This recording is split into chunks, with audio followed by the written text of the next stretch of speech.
Mga kababayan, mga katambay, si Kamanong po, nagbabalik po muli para po magkomento po sa inyo mga kababayan. Dito po sa Tambay mga kababayan. Samahan niyo po inyong lingkod. Magandang umaga po, tanghali, hapon, gabi, madaling araw po sa atin lahat. Saan man sulok ng ating bansa o saan man sulok sa mundo tayo naroon, ay maingatan po tayo mga kababayan. Ito po mga kababayan, komentuhan po natin. Ito pong palasyo, may pahayag po. Sumagot po ang palasyo doon po sa pahayag ng Vice President na grabe na po ang paglobo ng utang na wala pong nakikita ang mga Pilipino na pinagpupuntahan ito at malalaking proyekto. Pero mga kababayan, iba po ang sagot po ng Malacanang. Ibinalik po ang sinasabi ng Vice President na paglobo ng utang. Ang isinisi pa na napakalaki raw po ang inutang ay ang dating Pangulong Duterte. Mga kababayan, ibinalik po. Isinisi pa yata sa dating Pangulong Duterte ang paglobo ng utang ng Pilipinas. Mga kababayan, ibang klase.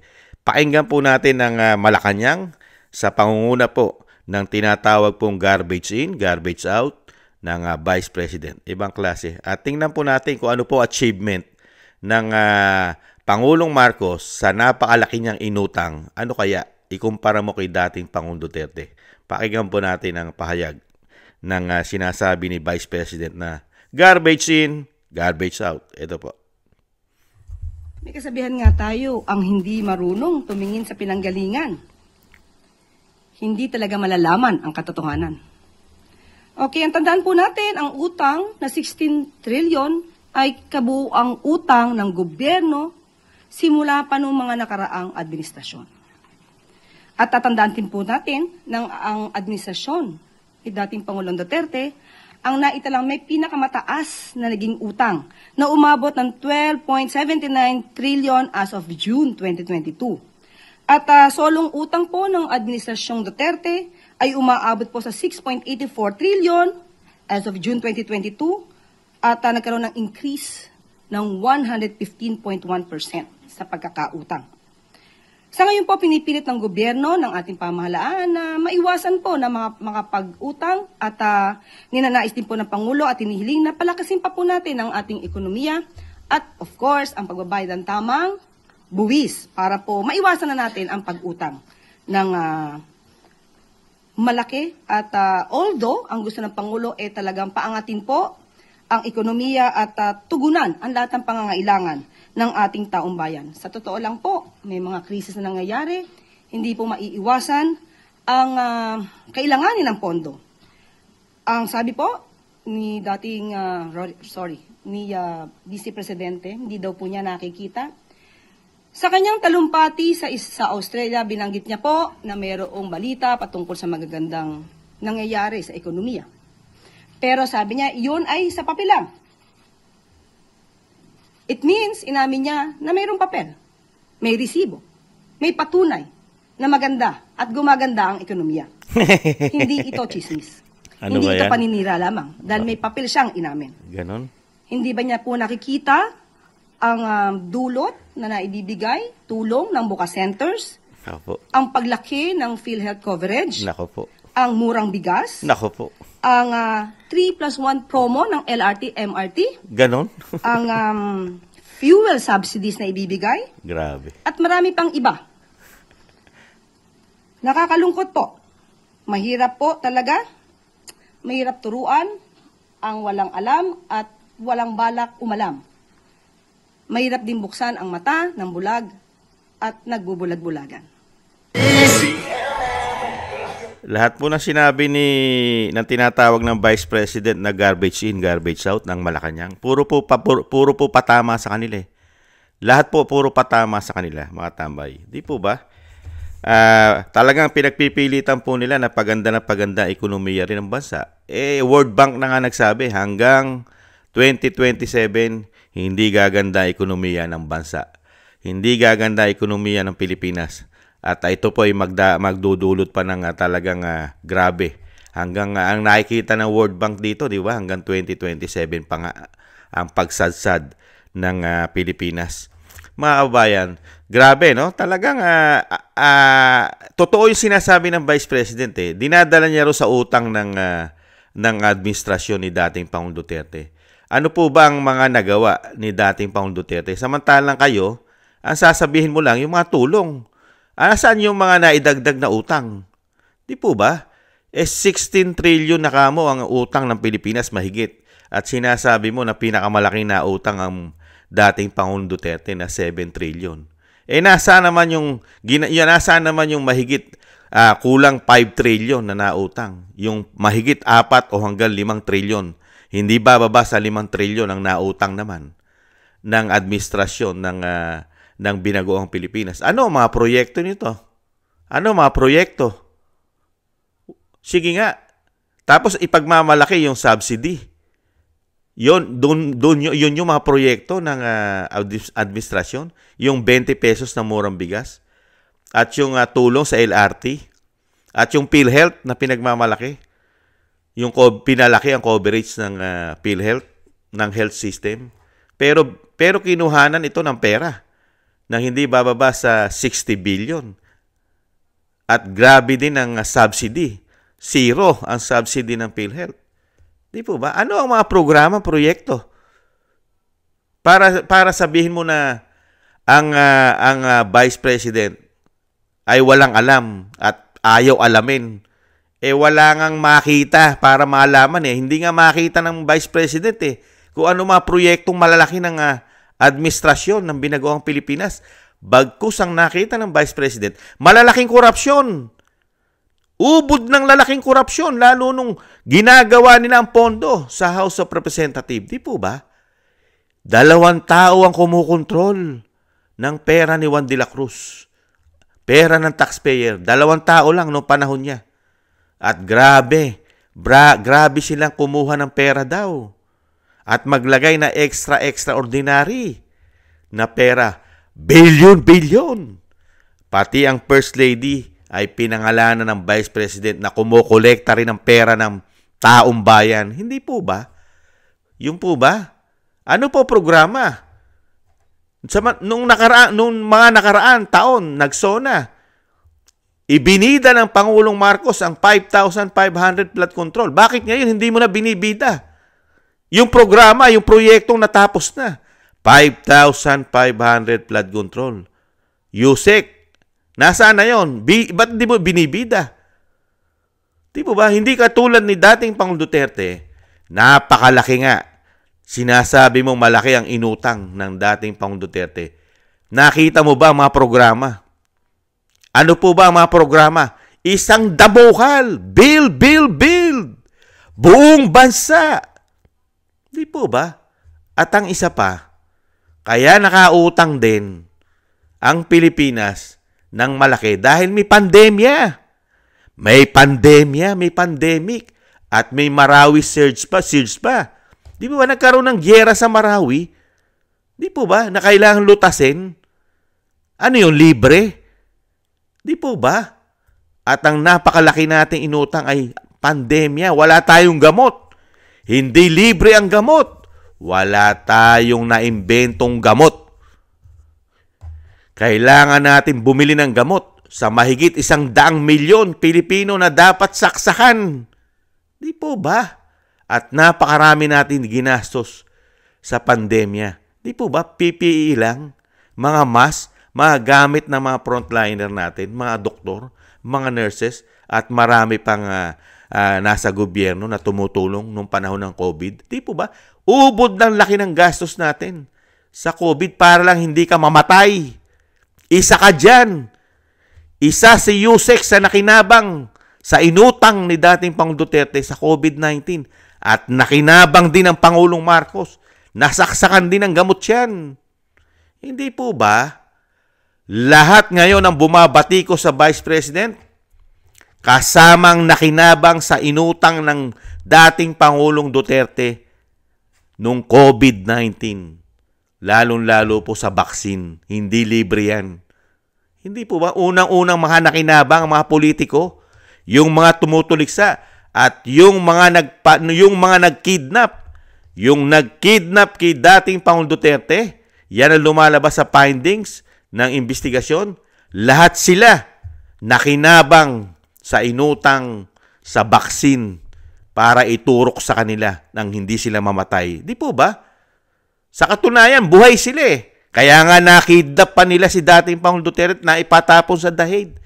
Dahil nabigyan sila ng vaccine na binayaran ng taxpayer.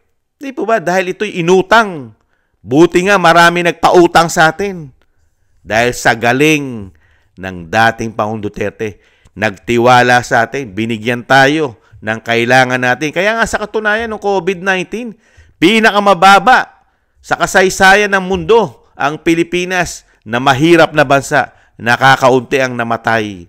Ikumpara mo sa mayayamang bansa, milyon ang namatay. Di po ba sa atin wala pang 100,000? Samantalang tayo, wala tayong vaccine. Di po ba? Nangutang lang tayo. Nakakahiya naman kay Yusek garbage in, garbage out na tinatawag ng Vice President. Di po ba? Ikaw mismo, nasaksakan ka ng vaccine. Libre ba yan?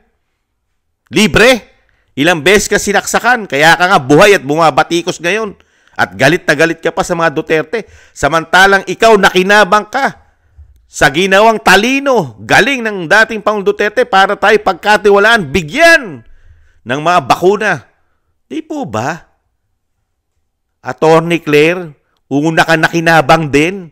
Kaya ka nga buhay na buhay ngayon. Hindi ka na todas. Kasama ng amo mo, buhay din. At lahat ng gabinete, nasaksakan ng baksin, buhay. Dahil kay dating Pangulong Duterte, di po ba? Lahat ng kapulisan, lahat ng kasundaluhan, sinaksakan ng bakuna. Dahil sa talino't galing ni dating Pangulong Duterte. Di po ba pinagkatiwalaan ng mga bansa, malalaking bansa? Di po ba? Binigyan tayo ng tulong. Ito'y tulong na may bayad. Hindi naman libre ito. Ng China, Russia, India, yung Amerika, huli na nga. Huli na tayong nabigyan. Di po ba? Ganyan katindi. Yung binabatikos nyo, napakarami na gawa. COVID-19 pa lang, buhay kayo lahat. Buhay tayong lahat. Di po ba? Dahil sa galing, yan, lahat yan. Lahat na nagpatapon kay dating Pangulong Duterte, nasaksakan yan. Yan, sila Remulla. Di ba, yung magkapatid, nasaksakan yan. Si Torre, si Marbil, nasaksakan ng bakuna yan, kaya buhay. Kaya nga nila kinidnap ang dating Pangulong Duterte dahil nasaksakan sila ng bakuna. Hindi kaya? Di po ba? Pangulong Marcos. Di po ba? Lahat ng mga congressman na nag-impeach kay Vice President Sara Duterte, lahat ng congressman nag-impeach sa pangunguna na tinatawag niyang tambaluslos, nasaksakan ng bakuna yan. Kaya nga mga buhay, hindi nagkamatay. Tapos sasabihin mo, utang. Utang. Nakita mo? 1 taon mahigit. Kulang 2 taon. Tayo, bangkarote. Wala tayong trabaho dahil naka-lockdown tayo. Lockdown. Pero hindi tayo pinabayaan ni dating Pangulong Duterte.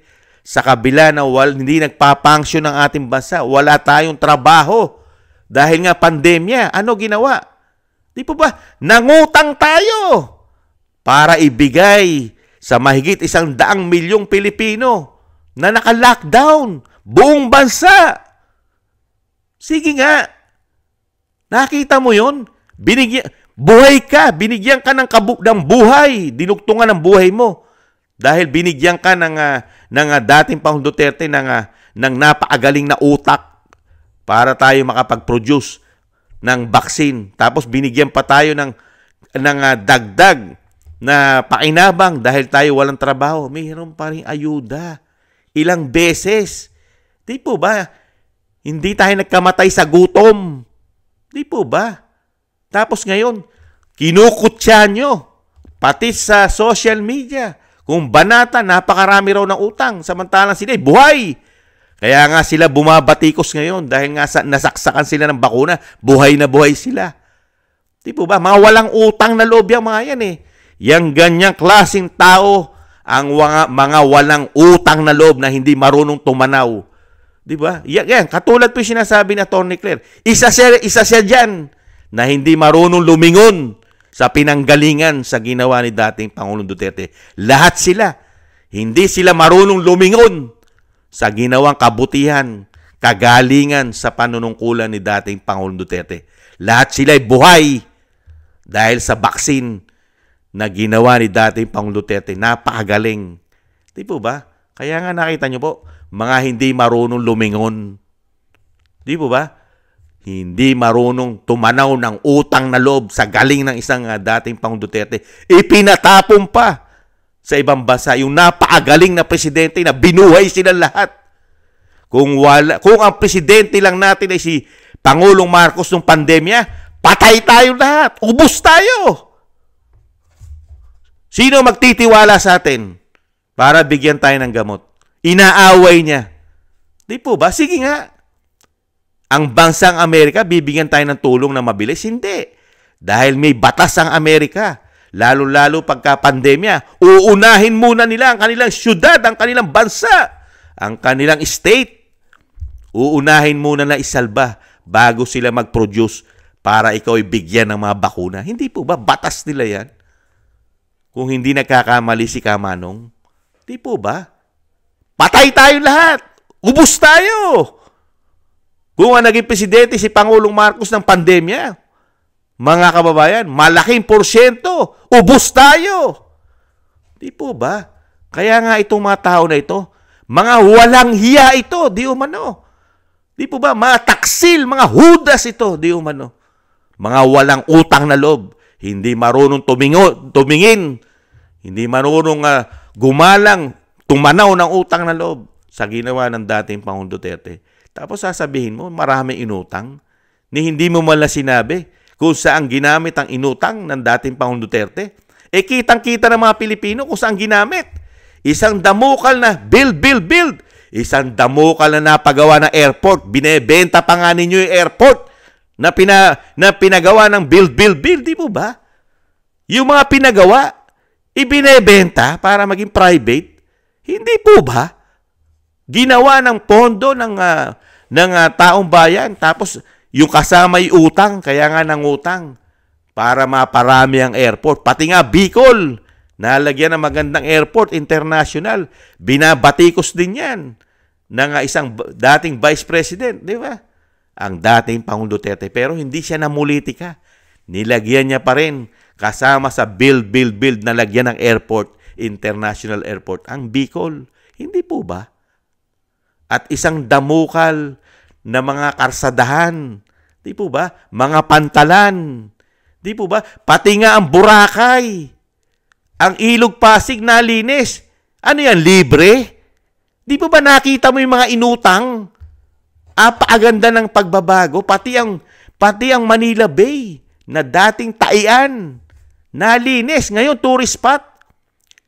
Nakikita mo yung nagawa ni dating Pangulong Duterte.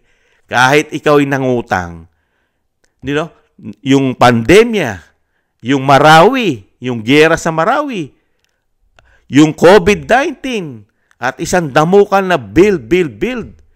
Nakita mo yung 7 trillion na inutang. Di po ba? Samantala ngayon, kulang, hindi na bababa sa 5 trillion ang inutang ng pamahalaan. Nasaan? Nasaan ang programa? Nasaan yung malalaki na natapos na maliban sa flood control na pinagmamalaki? Di po ba? Napakarami nilang ginawang pera, walang proyekto nakikita. Wala pa tayong pandemya. Di po ba? Ginto sa Malacanang. Maharlika Investment Fund, kamusta na? Ano na nangyari yan? Atty. Claire. Di po ba sabi nyo, hindi na mangungutang ang bansa dahil meron na tayong Maharlika Investment Fund na magbibigay ng napakaraming kita at hindi na tayo mangungutang. Di po ba? Dahil ang kikitain ng Maharlika Investment Fund ay magiging tugon na sa mga proyekto ng bansa. Nasaan na yun? Nga. Kaya nga tayo nagbebenta ng asset natin eh. Dahil wala yatang kinikita ang Maharlika Investment Fund. Mukha yatang nabudol na rin tayo dyan. Hindi kaya? Nabudol na nga tayo ng flood control. Nabudol pa yata tayo ng Maharlika Investment Fund. Mukhang nabudol din yung ginto natin. Hindi kaya nabudol yung ginto? Di po ba? Napakarami. Pati po ang paggawa nila ng budget. 2025, 241 billion. na mga naisingit nila, hindi kaya budol din yun? Hindi po ba? Kaya nga wala kayong masabing malalaking proyekto eh. Nakakahiya nga eh. Di po ba? Ano ginagawa nyo? Puro paninira. Samantala yung sinisiraan nyo, napakaraming nakitang proyekto, programa, at napakaraming nasolusyonan. Lalo-lalo ang pandemya. Hindi nagkaubos ang Pilipino. Kasama pa kayong hindi naubos. Hindi po ba? Hiyang-hiya naman kami sa mukha nyo. Kaya nga nasasabihan tuloy kayo na garbage in, garbage out. At kay kapal-kapal pa ng pagmumukha yata ninyo, nasabihan na hindi marunong lumingon at hindi alam ang nangyayari. Ano tingin nyo sa Vice President? Bobo? Tanga? Siya nga unang nakaalam na palpak ang ginagawang pagpapatakbo sa gobyerno. Siya unang nakaalam na siya'y nabudol. Di po ba? Lahat ng sinabi ng Pangulo na gagawin niya ay hindi niya ginawa, hindi niya tinupad na ipagpapatuloy lahat ang magagandang proyekto ng bansa. Di po ba? Ano ginawa sa mga proyekto? Hindi nga nilagyan ng pondo. Di po ba? Pati nga yung mga proyekto sa Mindanao, di po ba? Walang pondo. Kaya nga walang natatapos at walang malalaking proyekto. Ano lang po ang pinondohan? Pinondohan po ang pagpapabagsak yata sa mga Duterte. Yan ang nilagyan ng malalaking pondo. Diyan yata napunta ang ating inutang. Diyan yata napunta ang inutang nila para dito sa walang lubay na pagpapabagsak sa mga Duterte. Hindi kaya? 3 taon na hindi nilulubayan. Ginagamitan ng malaking pera yata yan. At pinondohan din yata ng napakalaking pera ang pagpapatapon kay dating Pangulong Duterte. Hindi po tatanggapin ng ICC yan. Di po ba? Tatanggapin mo ba yan kung walang pera? Lalo-lalo na ang ICC nagkakaproblema na sa international, lalo sa Amerika. Napakaraming sanction na ang nangyari riyan.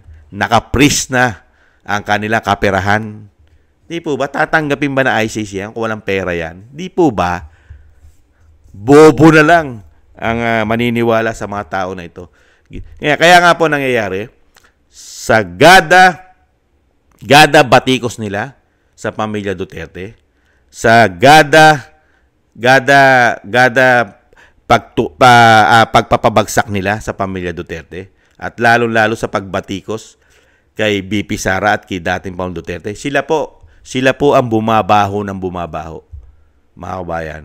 Bumabaho po ng bumabaho ang administrasyon nila dahil dito sa isang USEC na tinatawag na garbage in, garbage out, mga kabayan. Ang lumalabas po, siya po ang napakasinungaling yata. At isang damukal na fake news po yata ang inahatid niya sa mga Pilipino. Hindi po tanga ang mga Pilipino. Alam ng mga Pilipino kung saan napunta ang inutang ni dating Pangulong Duterte. Isang damukal na programa. Di po ba? Kaya nga, wala nga kayong maipakitang malalaking proyekto. Pati nga yung proyekto ng build. Di ba kayo nang nakikinabang? Tapos palalabasin nyo, proyekto nyo. Di po ba? Yung mga natatapos na tulay, karsada. Di po ba? Pati nga yung ospital, di ba? Sa Pampanga o sa Clark, di ba? Parte ng build. Di ba? Inangkin na rin. Pati yung malaking sa Bicol, di ba? Meron pong proyekto ang build doon. Inangkin na rin yata nila yung stadium sa Bicol. Di po ba? Mahilig mang-angkin. Tapos, ang gagawin sa pera natin ay puro nakawin lang yata. Isang damukal na pondo ang pinopondo natin. Nakita nyo po? Grabe. Kaya lalaki na po ng inutang natin. Wala tayong nakikita maliban sa pinagmalaking flood control. Nawala na po, tinangay ng tubig at ng malakas na hangin daw. Di po ba? At ang napagkikita natin, puro groundbreaking. Hindi matatapos. Groundbreaking, mga kababayan. Hindi kayang tapusin sa termino niya. Pero si dating Pangulong Duterte, majority ng build. Majority. Tinapos. Natapos kasi walang korupsyon. Di ba? Dire-diretso ang paggawa dahil walang korupsyon. Hindi nakukurap ang pondo ng build. Ngayon, sa Kongreso pa lang, doon pa lang nag-uumpisa Pinopondo pa lang sa Kongreso. Nahando na rin ang korupsyon. Hindi po ba? Yan ang pumuputok, yan ang findings. Hindi po ba? Ang nakikinabang ng pera ng taong bayan magmula nang umupo ang Pangulong Marcos, mga politiko po. Mga politiko po yata di umano ang lahat ng nakinabang ng pera ng taong bayan. Halos lahat po. Mga kababayan, lahat ng politiko hayata halos mabibilang mula sa mga daliri mo ang mga politiko na hindi yata nakinabang. Yung mga hindi bilang pumirma. Yung mga hindi pumirma sa impeachment, hindi nakinabang. Pero mahigit 200 congressman nakinabang. Mga kababayan, ibang klase. At isang damukal na ginawa nilang pakinabang, yung kanilang proyekto, ayuda. Isang damukal na korupsyon din yan. Ang lumalabas dyan sa ayuda na yan. Isang damukal na korupsyon yan. Yan po ang mga programang pinagmamalaki nila, mga kabayan. Pati yung subsidy na sasabihin nila, meron pa rin yan korupsyon. Hindi kaya? May korupsyon pa rin yan. Hindi kaya? Di po ba? Pati sinasabing 20 pesos na bigas, meron pa rin yan. Di po ba? Kadiwa, yung mga tinayong kadiwa, may korupsyon pa rin yan. Di kaya? Yung mga kadiwa, na iilan porsyento lang ng Pilipino nakikinabang. Di po ba? Nakita nyo po yung mga programa nila. Puro Band-Aid. Band-Aid lang. Napakaliliit. Pero ipinagmamalaki nila, mga kabayan. At yung sinasabi nakakabayad daw na utang, pambihirang buhay yan. Sinabi na nga ng World Bank, baon na baon ka sa utang. Ang binabayaran mo lang, interest, hindi naman utang. Huwag niyong gaguhin ng mga Pilipino. Sa laki ng utang ng Pilipinas, lalo-lalo sa mga walang proyekto, walang programang matino, mga kabayan, hindi ka makakabayad ng utang dahil wala naman pumapasok sa iyo. Hindi ka kumikita. Kaya ka nga nagbebenta ng ari-arian ng gobyerno dahil walang pumapasok. Di po ba? At pati pondo ng mga ahensya ng gobyerno, kinukuha mo pa nga. Paano ka makakabayad ng utang? Sige. Ang binabayaran lang ng Pilipinas, hindi po ba interest? Interest lang ng utang, hindi po ba? Mga kababayan, nagtatanong lang si Kamanong. Yan po mga kababayan, ang komento po. At talagang pilit pang sinisiraan ang Vice President ng Malacanang, lalong-lalo po sa pangunguna ng garbage in, garbage out. Mga kababayan, yan po. Itinama lang po natin, mga kabayan. Mukha yata nakalimot na si Atty. Claire. Nakalimot na yata sa kasaysayan ni dating Pangulong Duterte, mga kabayan, na siya po ay isa rin sa nakinabang sa inutang ng pamahalaan. Ang bakuna, 3 beses po tayong binakunahan. Hindi po libre yan. Baka nga si Atty. Claire para lang mabuhay si attorney, hindi kaya. Baka 5 beses pa nagpasaksak yan Hindi kaya. Ganon din si Pangulong Marcos, hindi kaya. Pati lahat ng gabinete. Ngayon, na nasaksakan ng bakuna, mga kapulisan na mga naghudas, sila, di ba, mga kasundaluhan, mga kabayan, mga walang utang na loob. Yan po mga klaseng walang mga utang na loob. Dahil nga po, puro pang sariling interest lang sila. Yung ginawang kabutihan ng dating Pangulong Duterte, mga kabayan, wala na. Isinuka na nila yan.